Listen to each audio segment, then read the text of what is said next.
अनाद्य विद्याहरणे क्षमाभ्याम् अहं ममोन्मत्तगजाङ्कुशाभ्याम् गणत्सुधा सौरभसन्तताभ्याम् नमो नमः श्रीगुरुपादुकाभ्याम् सर्वचैतन्यरूपां ताम् आद्यां विद्यां च धीमहि धियो या नः प्रचोदयात्। ॐ सहना भवतु सहनौ भुनक्तु सह वीर्यं करवावहै तेजस्विनावधीतमस्तु मा विद्विषावहै। ॐ शान्ति शान्ति शान्ति। श्री गुरुचरणारविंदमुలకు नमस्कारं, భక్తులందరికీ నమస్కారం.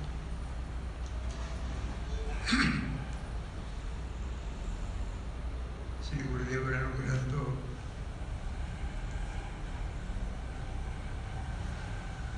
వాటికి అది కాసేపు భక్తులందరికీ కొత్త విషయం ఏం లేదు, బాగా పాత విషయమే.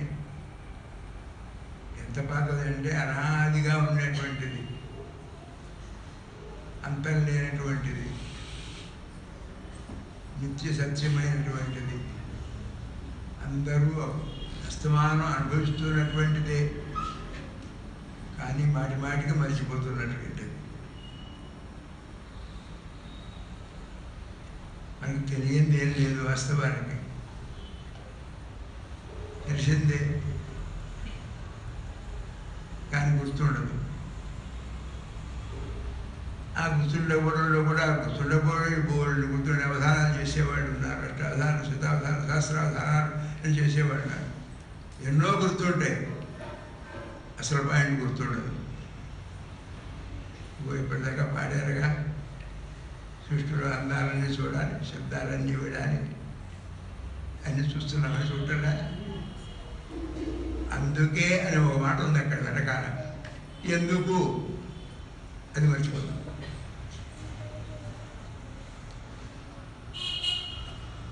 ఎందుకోసం ఎవరినా ఒకసారి చెప్పండి అన్నమాట. విన్న పాట ఇప్పటిదాకా విన్నాము. ఆ పాయింట్ గుర్తుపెట్టుకోవాలి. అందులో శ్రీహరి దాగి ఉంటాడు, అది కనపడి వచ్చి గొడవ, కనపడితే వాడిని పట్టుకుపోతాం. దాగి ఉంటాడు రహస్యం. రహస్యం అంటే ఏమిటి? ఎవరికి తెలీదా? ఎవరికి తెలియదు రహస్యం ఎలా అవుతుంది? ఏకాంతం అని పేరు రహస్యం అంటే నీకే తెలుస్తుంది, ఇంకెవరికే తెలియదు. ఎవరి సంగతి వాడికే తెలుస్తుంది కానీ ఇంకోటికి తెలియదు. తన సంగతి తనకు తెలిస్తే అందరి సంగతి తెలుస్తుంది. అదిగో తన సంగతి తాను తెలుసుకొని అందరి సంగతి తెలుసుకునేటువంటి మహానుభావుడే గురుదేవుడు.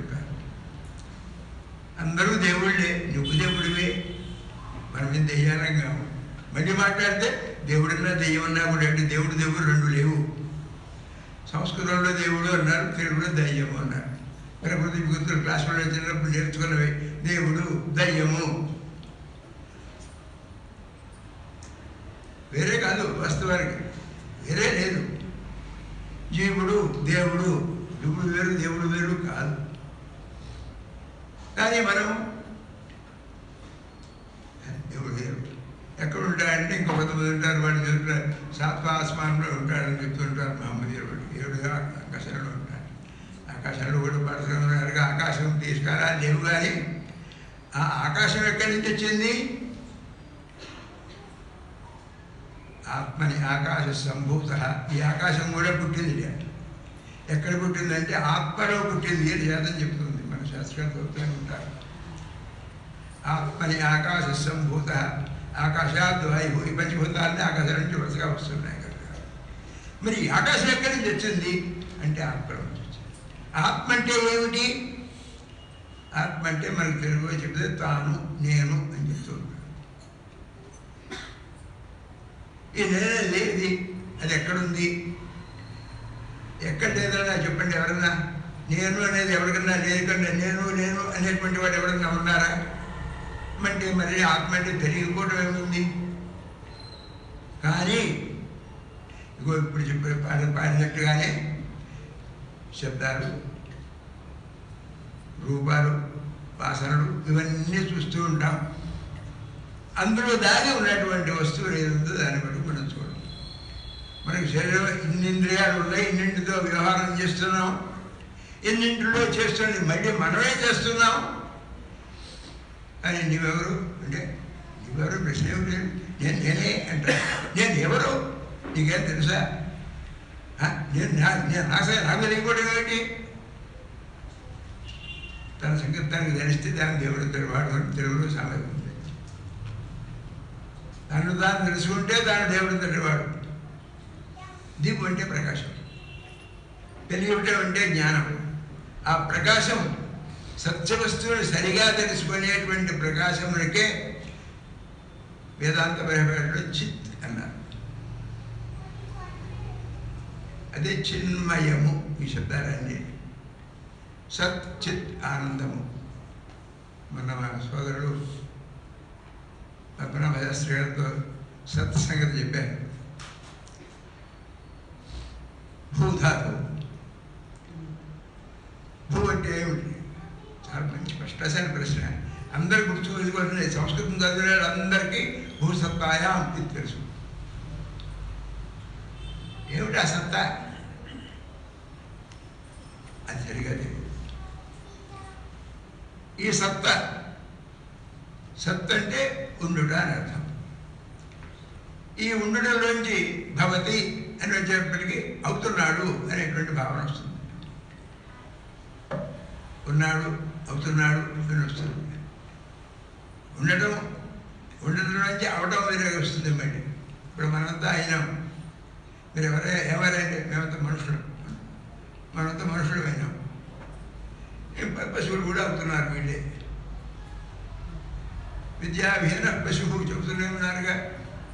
ఇంకొందరు రాక్షసుడిగా కూడా అవుతారు. ఇక ఏం కావాలంటే అదే అవుతారు. ఇంకా కానీ అసలు తానెవరో అది కావటం లేదు. కానీ అది మనకి తెలియటం లేదా అంటే రోజు తెలుస్తూ ఉంది, బాగా అనుభవిస్తున్నాం. ఎప్పుడు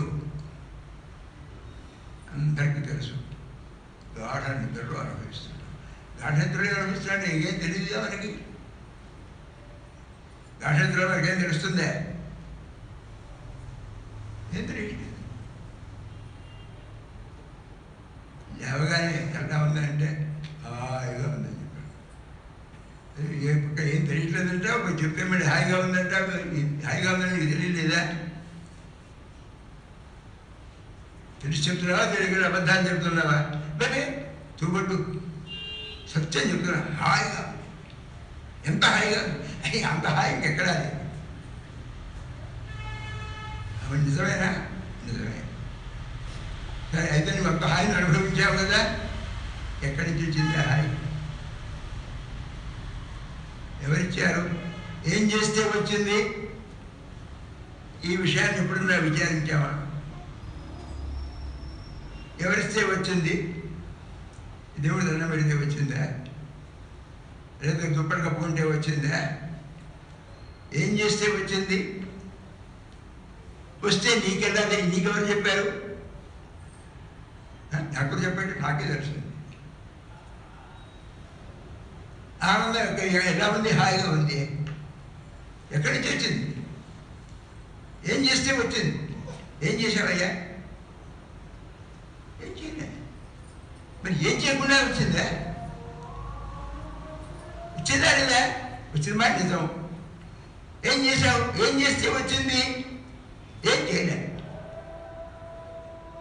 మరి అయితే ఏం చేయకుండా ఉండవు, అంత హాయి వస్తుందేమో వస్తున్నాం. రహస్యం. మనకి చేతగాని అది ఒకటే. ఏం చేయకుండా ఉండలేము. దీనికోసం బ్రహ్మసూత్రాలు ఏవో కావాలంటారు. ఒకటే సూత్రం బ్రహ్మసూత్రం. బ్రహ్మసూత్రం ఏంటి? ఇదే బ్రహ్మసూత్రం. రమణ మహర్షి తెలుగులో చెప్పారు కానీ అరవలో చెప్పారు చుమ్మాయిరప్ప ఏమిటి ఊరికే ఉంది. అది ఒక్కటి మనకి జాతక. అందుకనే అది బ్రహ్మసూత్రం. ఎందుకంటే మన బ్రహ్మ విద్య ఎన్నేళ్ళ చదువుతాయి కానీ బ్రహ్మ విద్య అంటే మహా కష్టమైంది అనుకుంటాం కదా. అది అభ్యాసం చేయడం కోసమే గురువుల యొక్క ఈ అవస్థలన్నీ. బాబు చెబుతుండేవారు మందభాగ్యుణ్ణి అని చెప్పేవారు. ఏమిటి? ఏమందా? ఈ మందే అది మహాభాగ్యం. ఎందుకంటే విడుదలే కదా మరి వ్యవహారం అంతా. ఆయన వెలిపెట్టే మనం వెలిపెట్టంగా ఆయన దగ్గర మహాగా ఉందని మనం తెలుసుకున్నాం. మనకు కూడా కావాలి ఇది. కానీ ఆయన సంపాదించేది మనకి చేయాలి. అది వచ్చిన గొడవ. అది మీ దగ్గరే ఉందరా, నేను ఇచ్చేదే కాదు. మీరు మన రోజు పొందుతున్నటువంటిది ఎవరిస్తే వస్తుంది? ఎప్పుడు ఇస్తున్నారు? కొని మీరు తీసుకొచ్చి ఎక్కడ రహస్యంగా ఇస్తున్నారా? ఏం లేదు. ఆ రహస్యం తెలుసుకోవాలి. అదే రహస్యం అంటే. ఆ పని చేయడమే మనకు చేత కావడం లేదు.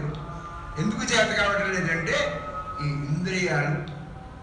ఇంద్రియాలకు మూలమైనటువంటి మనస్సు, బుద్ధి, చిత్తం, అహంకారం అనేటువంటి అంతఃకరణము అనేటువంటి అది ఒకటే అయినప్పటికీ కూడా దాని యొక్క వికాసాన్ని బట్టి 4 భాగాలుగా దాన్ని చేసి పెట్టారు. మీరు 4 ఈ 5 ఇంద్రియాల్ని ప్రేరేపిస్తూ ఇక రకరకాలుగా చేస్తుంది. సృష్టిలో అందాలన్నీ చూడాలంటే మన తరంగా పాట అయితే పాడారు కానీ సృష్టిలో అందాన్ని చూడాలి అంటే అందులో ఎందుకో రహస్యం చెప్పడానికి అన్ని చూడదలుచుకున్న చూడు. నువ్వు ఎన్నో చూసినప్పటికైనా అందులో నీకు ఉండేటువంటి దాగి ఉండేవాడు కనపడుతున్నాడా? మనం కూడా మీరు వచ్చారుగా ఎక్స్కర్షన్ పోయితే ఆ దేశాన్ని తిరిగి వచ్చారు చూసి ఎక్కడన్నా కనపడ్డా?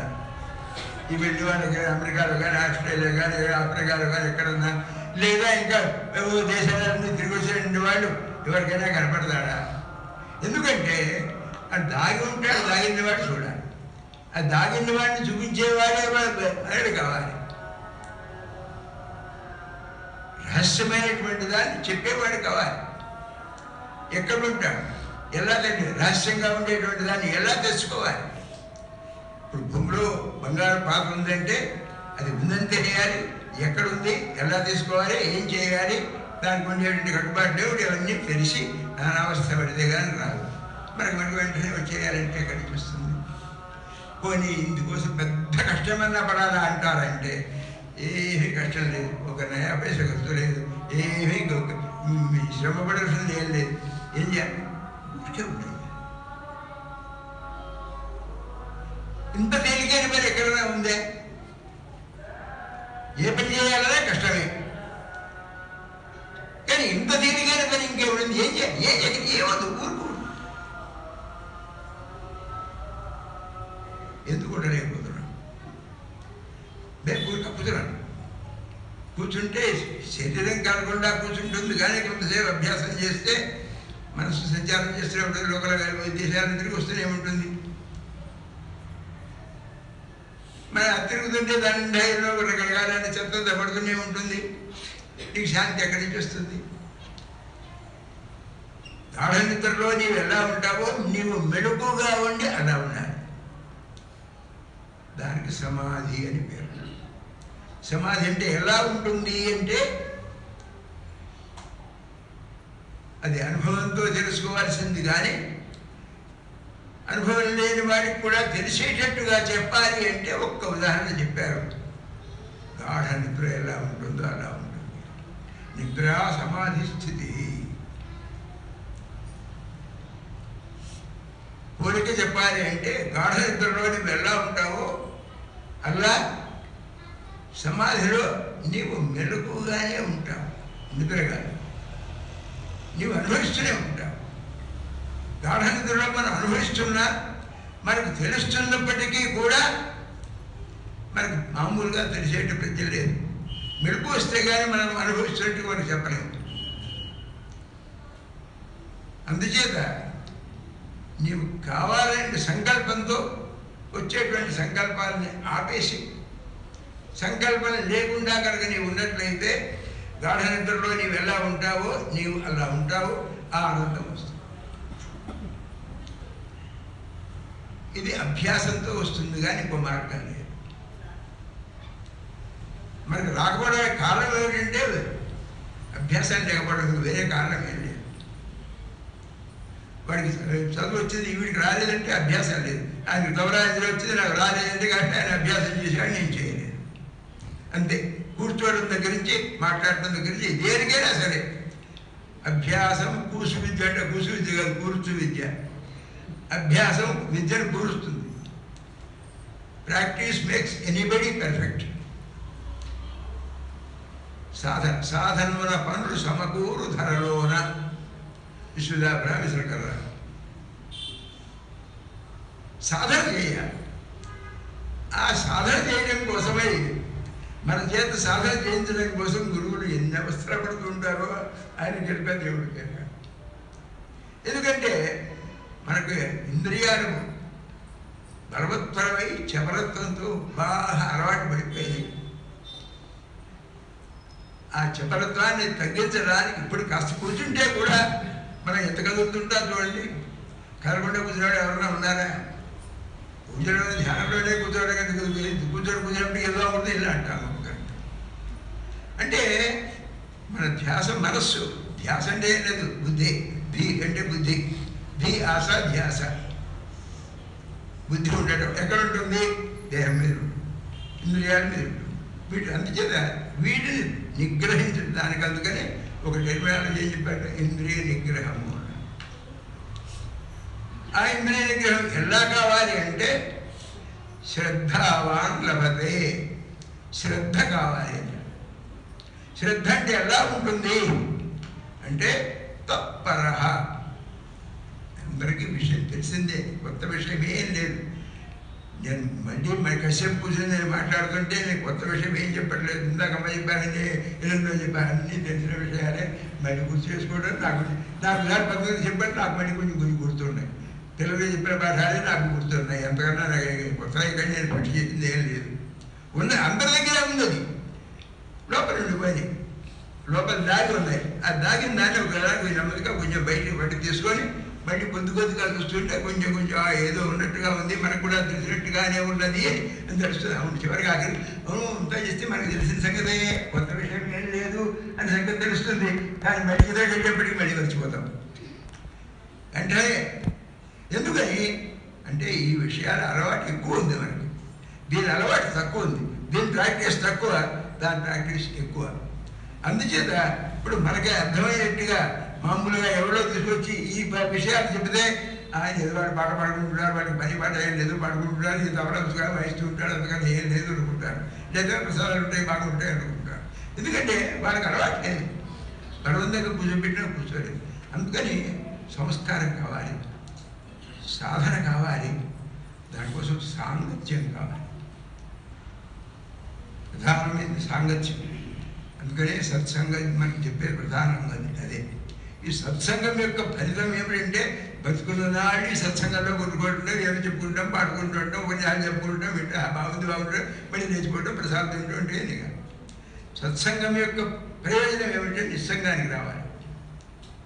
నిస్సంగానికి నువ్వు రాకపోతే సత్సంగంలో నువ్వు పేస అయినట్టు కాదు, పేరైనట్టే. ఇంకా పేస కాలేదన్నమాట, పేరైనామని చెప్పద్దు. కానీ ఎందుకంటే క్రమంగా పెరుగుతూ ఉంటాడు. సత్సంగం యొక్క ప్రయోజనం ఏమిటంటే నిస్సంగానికి వెళ్ళాలి.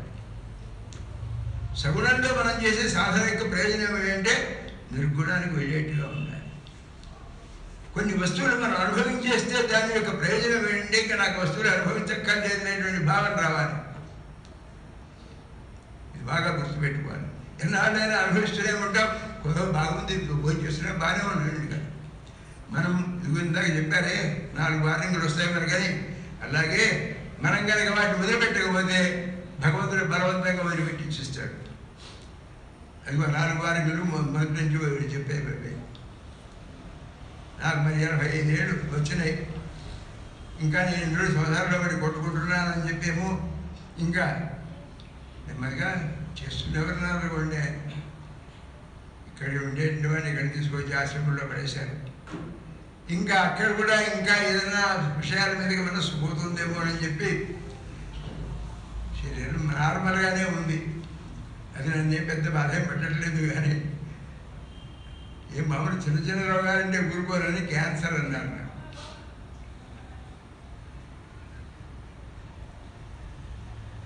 క్యాన్సర్ అంటే అందరూ భయపడిపోతారు. కిమో ట్రీట్మెంట్ అన్నారు.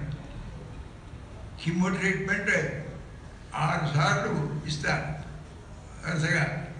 6 సార్లు ఇస్తే నాకు ఏమీ కాలేదు. చివరికి నీకు ఏం కాలేదు కాబట్టి వెళ్ళిపోయి ఆశ్రమానికి వెళ్ళిపోయి వెళ్ళారు, హాయిగా వెళ్ళండి అన్నారు. ఎంతకన్నా మొండి రకంగా ఉన్నట్టుందని ఏం చేశారంటే ఆయన నెమ్మదిగా ఎంత చేస్తే ఏం లేదు. ఇక్కడ చిన్న గడ్డలే లేచింది.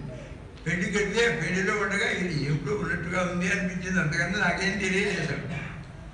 ఏమిటో ఇలా ఉంది అంటే బాధ లేదు. డాక్టర్ దగ్గర కడితే ఎక్స్రే అన్నారు, తీశారు. ఇవో తీసి చివరికి మొత్తం అంతా తీసి ఇది క్యాన్సర్ అయి ఉంటుంది అది అయిపోయింది. తర్వాత తీసుకొచ్చి మళ్ళీ కొంచెం బాధ మొదలుపెట్టింది. సరే శరీరం గురుజీ బోధ గుర్తుకు వచ్చింది. శరీరం మనం కాము, ఇది వస్తుంది, ఇది అనుభవించవలసిన కొన్ని ఉంటే ప్రారంభం. ఎవరికైనా సరే జ్ఞానులకు కూడా ప్రారంభం అనుభవించక తప్పదు అనే వాక్యం ఉంది. ప్రారంభం బలవత్తరం ఖలు విదాం భోగేన తశిక్షయ అని శాస్త్రం చెబుతోంది. బలవత్తరమైన కర్మ అంటారు, కొన్ని అనుభవించాల్సిందే. జ్ఞానులు కూడా వాడు బాధపడరు కానీ శరీరం అనుభవిస్తూ ఉంటుంది. అది గుర్తొచ్చింది. సరే ఇదేదో మన ప్రారంభం అనుభవం వచ్చిందనుకుని వేస్తే వాడి పాపం ట్రీట్మెంట్ ఇస్తున్నారు, ఏదో చేస్తున్నారు. తీరుబడిగా మధ్యలో సరిగ్గా 4 సార్లు అయింది. 15 రోజులకు ఒకసారి మళ్ళీ దసరా వస్తుంది. ఏం చేయాలి? కిందసారి దసరా పోయి అనుకోకుండా సరే వాడు ఆయుర్దాయం తీరిపోయింది. నా కొడుకు 54 ఏళ్ళ వాడు అనుకోకుండా పొద్దున కబురు వచ్చింది, అర్జెంటుగా రండి అని. వచ్చిందా? సరే బాగానే ఏమిటో అనుకున్నాం. మా అమ్మ దగ్గరికి వచ్చి కూర్చొని చేతిలో చేసిలా కూర్చొని నేను కొంచెం మొండి రకమే. అమ్మ మొండి, ఆ మొండితనం నాకు కూడా కొంత వచ్చింది. మొండి ఉండాలి. ఎందుకంటే అవసరమైన చోట మొండి లేకపోతే లాభం లేదు. మొండివాడు రాజు కంటే బలవంతుడు సాగుతుంది. రాజులు ఎవరన్నా ఉంటే చూడండి, రాజు కంటే మొండివాడు బలవంతుడు. ఎందుకంటే పట్టుదల ముందు అంటే ఇక్కడ పట్టుదలని అర్థం. దగ్గరికి వచ్చి కూర్చొని నేను వెళ్ళి శవం దహనం చేయగానే మళ్ళీ తిరిగి వచ్చేస్తానేమో దసరా అని ఉద్దేశంతో వచ్చేసేవాడిని. ఇక సందేహం ఎదుర్కోండి. ఎందుకంటే ఆ రిక్షలో ఉన్నాను. 55 ఏళ్ళ నుంచి సుమారుగా విడవకుండా దసరాలో బాబు సన్నిధానాలు ఉంటున్నాను.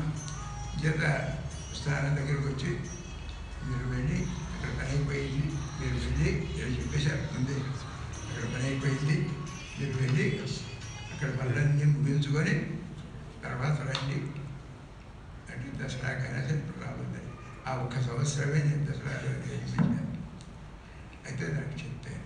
ఎందుకంటే దేవుడు అక్కడే ఉన్నాడనేటువంటి భావన కలిగించకుండా గురుదేవుడిగో హృదయ సింహాసనాధీశ్వరుండే బాబు అభ్యాసం జరిగిస్తున్నారు లోపల ఉండి.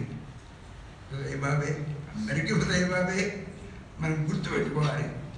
అదే స్మరణలో ఉంటే అభ్యాసం చేశారు, చేయిస్తున్నారు. కాబట్టి నిశ్చింతగా అవన్నీ అన్నీ చేసి అక్కడ విజయదశనానికి ఎప్పుడో ఇక్కడికి వచ్చారు. సరే, ఎందుకంటే సాధన అనేటువంటి లోపల జరిగేది కానీ కేవలం బాహ్యమైంది కాదు. వాస్తవానికి బాహ్యమైంది ఎందుకంటే లోపల అంతర్గతంలో జరుగుతూ ఉండటం కోసం. అది బాగా గుర్తుపెట్టుకోవాలి. వెళితే కూడా అణుమాత్రమైన మనస్సుకు వికారం కలగదే. అదే గురుకృప. గురుకృప అంటే మనకు ఉద్యోగంలో ప్రమోషన్ రావడమో లేకపోతే ఐశ్వర్యం కావడమో ఇది రావడం ఇది కాదనిపించింది నాకు. అవేవో జరుగుతూనే ఉన్నాయి. దుఃఖం అనేటువంటిది రాదే, వస్తే ఆపుకోవడం కాదు. అది గురుకృప. ఆ వాడే గురువు లోకం దృష్టితో చూస్తే. నాకు 85 ఏళ్ళు, వాడికి 54 ఏళ్ళు. అనారోగ్యంగా ఉండి శుభ్రంగా వాడి బాగుపడి వచ్చాడు. మాతాజీకి నమస్కారం చేసి హాయిగానే ఉన్నానని చెప్పి వెళ్ళాడు. వచ్చిన రాను మళ్ళీ కప్పుడు మామూలుగా అయితే శాస్త్రం ఉందేమాట. జన్మ కష్టం, జరా కష్టం, కష్టం నిర్ధన జీవనం, పుత్రశోకం మహత్ కష్టం అని. అన్ని కష్టాల్లోకి మహా కష్టం ఏమిటంటే పుత్రశోకం. పుత్రుడు ఎందుకంటే పుత్రుడు అంటే తనవాడే కదా, మరి తానే పుత్రుడే పుడుతున్నాడని. నేను పుట్టడం ఏంటి, మళ్ళీ నేను పుడుతున్నాననేదే ఒక భ్రమాన సంగతి మనకు గురుదేవుడు బోధ చేస్తుంటే, నీ స్వరూపమే సచ్చిదానందమని బోధ చేస్తుంటే, ఇన్నిసార్లు చెప్పి చెప్పి చెప్పి చెప్పి వినేవాళ్ళకి మనకి విసుగు రావడం లేదు. కానీ ఇంకా ఎవరన్నా విడిగా యావతలు పెట్టేవాడినా అందరికి విసుగే వస్తుంది. ఎప్పుడు చెప్పినా ఇదే కదా అని. మరి అలాంటప్పుడు ఆ భావన మనసులో జీర్ణమైపోయి శరీరం మనం కాదు అనేటువంటి భావన కలిగినప్పుడు రుణానుబంధ రూపేణ పశుపత్రి సుతాలయా. ఈ శ్లోకాలన్నీ శ్లోకాలు మనం చెప్తూనే ఉంటాం, తెలుస్తూనే ఉంటాయి. రుణానుబంధంతో వస్తూ ఉంటాయి ఇవన్నీ కూడా. ఏమిటి? పశు, పత్ని, సుత, ఆలయ. పశువులు అంటే సంపద, ఇదివరకు సంపదగా, ఇప్పుడు భూసంపదగా ఉండేది. పత్ని అంటే పతి కూడాను, భార్య భర్తలు కూడా. సుత పిల్లలు, ఆడపిల్లలు, మగపిల్లలు అందరూ. ఆలయం అంటే ఇల్లు, ఇల్లు ఆకిలి సంపద. ఇవన్నీ కూడా రుణానుబంధ రూపంలో వస్తూ ఉంటాయి. రుణం తీరిపోగానే పోతాయి. మరి ఆ రుణం ఇంకా పెట్టుకుంటామా మనం అంటే ఈ విషయం కనుక మనకు గుర్తు వచ్చినట్లయితే రుణం తీరిపోయింది. ఇది మనం విని విని విని అస్తమానం అది మన మనసులో పెట్టుకుని వినడంతో కాదు. మనకి ఎందుకు నిలబడటం లేదు అంటే దాని గురించి విచారణ చేయటం లేదు. శ్రవణం చేస్తున్నాం, మనను నిధిధ్యాస చేయటం లేదు. ఒక పాట పాడాం. ఇప్పుడు ఈ పాట పాడిన దాన్ని ఈ దీనిలో ఉండేది ఆ దాగి ఉన్నాడన్న సంగతి ఎవడు ఎక్కడ అన్నాని ఎన్నిసార్లు మనం విచారించాము. ఈ పాట ఎన్నిసార్లు విన్నాం మనం. అందులో దాగి ఉంటాడు, వాడు మనకు కావాలి, వాడు నిజమే. కానీ ఆ దాగి ఉన్నవాడిని ఎలా పట్టుకోవాలని ఎంతో మనం సాధన చేశాం. దానికోసం ఇంకేదో విచారణ కావాలి. అందుకనే తత్వ విచారణ కావాలని చెప్పేది. మా అమ్మ చెప్తూనే ఉన్నారు, ఎక్కువగా చెప్తున్నారు. సాధన అంటే ఏమిటి? కూర్చొని గంటల తరబడి కూర్చున్నట్టే కాదు, గంటల తరబడి పారాయణ చేయడం కూడా కాదు. అవి కాదని కాదు, ప్రపంచంలో ఏది కాదు, తప్పని కాదు. కానీ అంత మాత్రమే కాదు. అక్కడితో మన యొక్క లక్ష్యం సిద్ధించదు. అది గుర్తుపెట్టుకోవాలి. దాని తర్వాత ఏం చేయాలి, అది ఎలా చేయాలి, సక్రమంగా చేస్తున్నామా లేదా అనేటువంటిది గురుదేవుని అడగాలి. దీని తర్వాత ఏమిటి, నేను ఇన్నాళ్ళు చేసినా నేను ముందుకు ఎందుకు వెళ్ళాలి? నా మనసు అందరికీ వచ్చే సమస్య ఇదే. నా మనసు నిలబెట్టలేదంటే ఎందుకు నిలబెట్టలేదు, ఏం చెయ్యాలి? ఆ విషయంలోనే అందుకోసమే గురువు లేని విద్య గుడ్డి విద్య అని చెప్పారు. కారణం గురువుని ముందు కూడా మనం చెప్పింది వినకపోతే ఇంకా గుడ్డి విద్య. అంచేత విషయం తెలుసుకొని నన్ను కూడా ఎక్కువ ఏం చేయమని చెప్పలేదు. రోజు కొద్దిసేపు నీకు ఇచ్చే లక్ష్యార్థమందు మనస్సుని చెప్పు. కొద్దిసేపుని పెంచుతూ క్రమక్రమంగా రోజుకు ఉదయం 1 గంట, సాయంత్రం 1 గంట కదలకుండా నిశ్చలత్వం. ముందు శరీరానికి నిశ్చలత్వం, తర్వాత మనస్సు యొక్క నిశ్చలత్వం. ఇది అభ్యాసం చేయాలి. క్రమంగా 2 గంటలు పెంచాలి. నీవెంతసేపు నీవు శాంతిగా ఉండగలుగుతావో, ఎంతసేపు ఉండాలని అనుకుంటావో అంతసేపు ఉండేట్టుగా అభ్యాసం చేయాలి. నీ చేతిలో పని.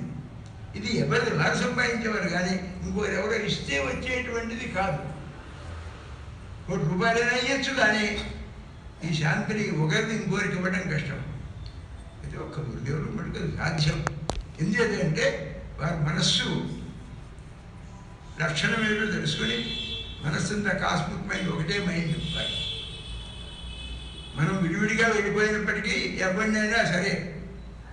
ఎందుకంటే నేను బాబూజీకి ముందు కూడా పబ్లిక్ దగ్గర రావడానికి ముందు కూడా సిద్ధపురుషుల దగ్గర నేను ఉంటున్నాను కాబట్టి నాకు తెలుసు. వాడిని ఇక్కడ రప్పించాలంటే రప్పిస్తాను. వాడు మీరు సంకల్పం చేస్తే వాడు వచ్చేస్తాడు. ఎందుకంటే వాడు వేడిని ఇక్కడి నుంచి పెట్టేసుకుంటారు.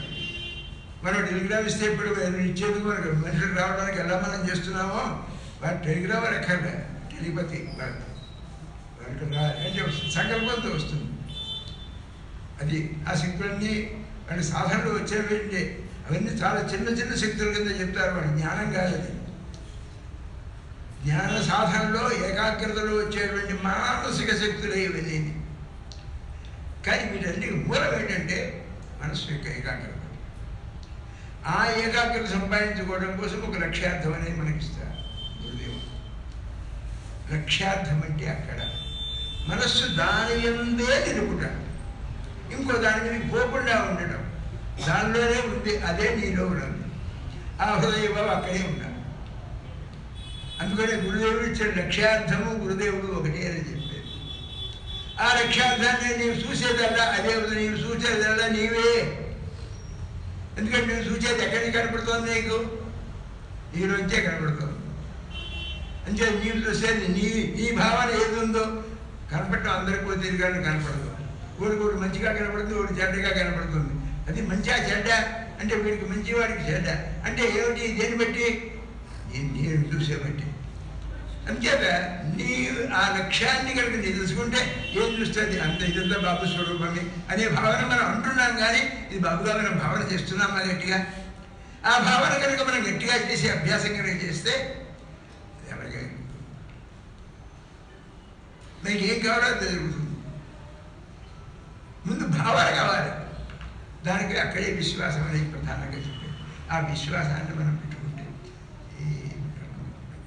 అదే అది చేయడానికి ఇలా కొంత సాధన చేయడానికి సాంగత్యం కలిగితే ఒకే రకమైన భావాలతో వచ్చేటువంటి వాళ్ళు ఒక రకమైన వచ్చే వాళ్ళతో ఆ భావన క్రమంగా పెరుగుతుంది. ఈ సాంగత్యంతో మనలో ఒక సంస్కారం ఏర్పడుతుంది. ఆ భావన వచ్చారు వాళ్ళు మనకే పని లేక వచ్చారా? ఎంత అందరికి పనులు నిలబెట్టుకునే వస్తారు. వీలుంటే వస్తానండి, వీలుంటే వస్తే కాదు, వీలు చేసుకొని రావాలి. నీకు వీలుంటే వస్తే వీలుంటే రావడం కాదు. అందుకే అక్కడ చెప్పారు శ్రద్ధ అంటే ఏమిటంటే తత్పరత అంటారు. తత్పరము అంటే అదే పరం అంటే అన్నింటికంటే నాకు ముఖ్యమైంది. అది దానికోసం మిగిలినది వదిలేస్తారు. ఏకాగ్రత అన్నది దాని మీద ఇంకో దాని ధ్యానం చూస్తుంటే అదే కనపడాలి, కానీ ఇంకోటి కనపడకూడదు. మనం ఒకటి చూస్తుంటే కొంత కనపడతాయి. అదే కనుక మనం అలా చూడటం పడితే మిగిలిన కనపడటం మానేస్తే అదే కనపడదు, అది కూడా కనపడదు వస్తుంది. అక్కడ జ్యోతిష్ కనపడదు. చేత లక్ష్యార్థం అనే దాన్ని అది అయితే అదే వారిచే లక్ష్యార్థం నాకు తెలుసండి, నేను చేసుకుంటా అంటే నువ్వు చేసుకోదే. నీకు ఇలాంటి అన్నీ ఒకటి తెలియదు, 100 తెలుసు నీకు, ఒకటి పడుతుంది. అంచేత గురు లక్ష్యార్థం కావాలి. నీకు ఏది మేలు చేస్తుందో అది గురుదేవుడు ఇస్తాడు. దేన్ని పెట్టుకుంటే నీవు బాగుపడతావో, నీవు ఏకాగ్రత పొందుతావో, చిత్తశుద్ధి నీకు కలుగుతుందో, ఏకాగ్రత కలుగుతుందో దాన్ని మనం పెట్టుకొని మిగిలిన వాటిని వదిలిపెట్టి రోజు కొద్దిసేపు పనులు అనుకోమని చెప్పట్లేదు. ఎప్పుడు రోజు ఒక నిమిషం. అందుకనే అన్నీ చేశారు మనకి, ఎన్ని చేశారు, ఎన్నెన్నో విన్నా చేశారు నీకు పాటలు పాడుతూనే ఉంటామే. మనకి ఆశ్రమాలు కూడా పేపర్ల బోర్డు మీద ఎదిగించారు, మనకు తలుపుల మీద ఎదిగించారు. కురియా ధన్యం నవా కురియా ఎత్ర కుత్ర స్థితోపివ శుచిర్వాపి అశుచిర్వాపి కాలే సంధ్యాం సమాచరేత్. ఇది ఎప్పుడో వేద ఋషులు చెప్పినటువంటి మంత్రం. ఇది మన సాధనలో ఏం చేయాలి అనే విషయాన్ని దాన్ని మాతాజీ మనకి పేపర్ మీద ప్రింట్ చేసి ఇంటికి తలుపుల మీద అతికించారు. అందరికీ పంచిపెట్టారు. కాగితాలు పోయేవి కానీ దాని భావాన్ని మళ్ళీ ఒక్కసారి గుర్తు చేసుకోండి. ఎందుకంటే నా టైం నాకు తెలియదు. అందుకని నాకు మైకి కూడా ప్రధానంగా ఇస్తే నేను ఏదో వెళ్ళిపోతాను. ఏం జరిగి అందుకని ఏమి కాలేదు కాబట్టి ఈ మాటలు ఉన్నారని చెప్పేసి నేను నమస్కారం చేస్తాను. మనం బాగుపడాలంటే ఒకటే మార్గం, 3 సూత్రం ప్రింట్ చేసి ఇచ్చేశారు మనకి. కుర్యాత్ అన్యం నవా కుర్యాత్, అన్యం కుర్యాత్ నవా కుర్యాత్. అన్యం అంటే ఇంకోటి, కుర్యాత్ చేయవలను, నవా కుర్యాత్ ఇంకో చేయకపో మానేసే. ఇంకో పని చేయకో మానే, కొంప మునిగిపోయింది ఏం లేదు. ఎత్ర కుత్ర స్థితోపివ, ఎత్ర అంటే ఎక్కడ, కుత్ర అంటే ఎక్కడో, నీవు ఎక్కడున్నా సరే, స్థిత అంటే ఉన్నవాడు. ఎత్ర కుత్ర స్థితోపివ, నేను అక్కడున్నానండి ఇక్కడున్నానండి కుదరదండి ఏం లేదు, నువ్వు ఎక్కడున్నా సరే. శుచిర్వాపి అశుచిర్వాపి, స్నానం చేయలేదండి, శుచిర్వాపి అశుచిర్వాపి, స్నానం చేయకపోయినా సరే ఏం చేయాలి? కాలే సంధ్యాం సమాచరే. కాలే అంటే నియమిత కాలమునకు, అంటే నీవు ఒక నియమం పెట్టుకొని ఫలానా సమయంలో రోజు నేను ధ్యానం చేసుకోవాలని నియమం పెట్టుకో. నీ కన్వీనియంట్ టైమే పెట్టుకో, రోజుకో టైం మార్చుకోకండి. అందుకని ఏకాగ్రత కావాలంటే ఒకే స్థితిలో, ఒకే పద్ధతిలో, చేయడం ఒకే మంత్రాన్ని చేయటం రావాలి. దాన్ని సంధ్యాం ఈ శబ్దంలో ఉంది. భ్య అంటే ధ్యానం, సంధ్య, సం అంటే సమ్యక్ అంటే చక్కగా, అంటే అందులో ఏ లోపం పొరపాటు లేకుండా. కాలే సంధ్యాం సమాచరేత్, ఆచరేత్ అంటే ఆచరించవలను, సమాచరేత్ సమ్యక్ చక్కగా చేయవలను. ఎలాగో కూర్చున్నాను కానీ లక్ష్యం కూర్చున్నానంటే అయిపోయింది, కాలం గడిచిపోతుందిగా నీకేం రాదు. అందుచేత ప్రధానమైనది ఏమిటి అంటే ఏకాగ్రత, లక్ష్యం అందు మనస్సు నిలుపుడు. ఆ లక్ష్యం గురుదేవుడు వారికి ఇచ్చినటువంటి దాన్నే నిరంతరం ఈ విషయాన్నే భగవద్గీతలో మయ్యేవ మన ఆధత్స్వ మయి బుద్ధిని నివేశయ నివశిష్యసి మయ్యేవ అతబుద్ధం న సంశయ. గ్యారంటీ, నా సంశయ అంటే సందేహం లేదు, అంటే ఇది గ్యారంటీ. ఏమిటి? నివశిష్యసి మయ్యేవ, మయ్యేవ నివశిష్యసి, నాలోనే నీవు నివసిస్తూ ఉంటావు, ఇది గ్యారంటీ. మీలోనే ఉంటారా? బయటలో ఉండరా? ఇంట్లో ఉండవు. ఇంట్లో ఉన్నప్పటికీ నాలో ఉంటావు. ఏం చేస్తే మయ్యేవ మన ఆధస్వ, మనః అంటే నీ మనస్సుని, మయి ఏవ, మయి అంటే నాయందు, ఏవ అంటే ఓన్లీ, నాయందే నీ మనస్సు నిలుపు. మనసు చంచలంగా ఉంటుంది, అది నిలవదు. అందుకని అందరితో రాదు. మయి బుద్ధిని నివేశయ, నీ యొక్క బుద్ధి అంటే స్థిరమైనది, నీ బుద్ధిని స్థిరముగా నా ఎందట్టే పెట్టు. అప్పుడు నీవు నివశిష్యసి మయ్యేవ అతబూర్ధ్వం అంటే ఆ పైన, అంటే ఏ పైన? నీ మనస్సు బుద్ధి నాయందు నిలబెడితే ఆ పైన. ఈ రెండు చేయకపోతే ఆ పైన లేదు, కిందే పైకి పోడు. ఎన్ని జన్మలు ఎత్తినా, ఎన్ని ఏళ్ళైనా, ఎన్ని గ్రంథాలు చదివినా, ఎన్ని శాస్త్రాలు చదివినా పైకి పోడు. ఈ రెండు పనులు చేస్తే ఈ ఆ పైన నివశిష్యసి మయ్యేవ, నాయందే, ఇంకెక్కడా ఉండవు. నువ్వు ఎక్కడున్నా నాలోనే ఉంటావు. నా సంశయ. దేనికోసం ఏం చేయాలి? సర్వేషు కాలేషు మా మనస్మర, ఇది ముఖ్యమంత్రం. నీకు బుద్ధి గుర్తున్నప్పుడల్లా స్మరిస్తుంటు. సర్వేషు, నేను ఇప్పుడు అప్పుడే లేదు, నీకు ఇలా పెడితే ఎలా అయింది, ఎట్లంటే కాళ్ళు నడుస్తున్నాయి, నీ మైండ్కి ఏమైంది?